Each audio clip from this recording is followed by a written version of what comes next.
मित्रांनो, आपल्यापैकी काही जण हे आपापल्या मूळ गावी जात असतील. मग ग्रामीण भागामध्ये आजही भारत संचार निगम लिमिटेड म्हणजे BSNL चं जे काही नेटवर्क आहे ते आपण वापरत असतो. त्याचे कार्ड आपण आपल्या फोनमध्ये टाकतो आणि तिथून मूळ गावातून परत आल्यानंतर किंवा मुंबईत आल्यानंतर, पुण्यात आल्यानंतर BSNLचं नेटवर्क लागेनासं होतं. ठाकरे बंधूंच्या युतीबद्दल असंच काहीसं झालंय का? राज ठाकरे यांनी इगतपुरीच्या आपल्या कार्यक्रमामध्ये किंवा त्यांच्या पक्षाच्या शिबिरामध्ये असं म्हटलेलं आहे की उद्धव ठाकरे आणि राज ठाकरे यांची युती ही त्या कार्यक्रमापुरती होती, तिचा निवडणुकीशी संबंध साधू नये.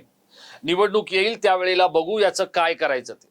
हा जो राज ठाकरे यांचा आपल्या भावाबरोबरच्या किंवा शिवसेनेबरोबरच्या युतीचा जो फंडा आहे तो खूपच विलक्षण आहे. BSNLच्या नेटवर्क सारखा. म्हणजे वरळी डोमचं संपर्क क्षेत्र सोडलं किंवा वरळी दादर सोडलं त्यानंतर मात्र राज ठाकरे यांची उद्धव ठाकरेंबरोबर युती होण्याची लक्षणं दिसत नाहीयेत.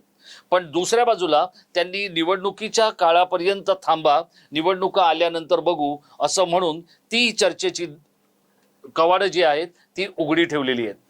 राज आणि उद्धव यांची राजकीय युती होणार की नाही याच्या बाबतीत बरेच लोक बरेच आडाखे बांधतायत.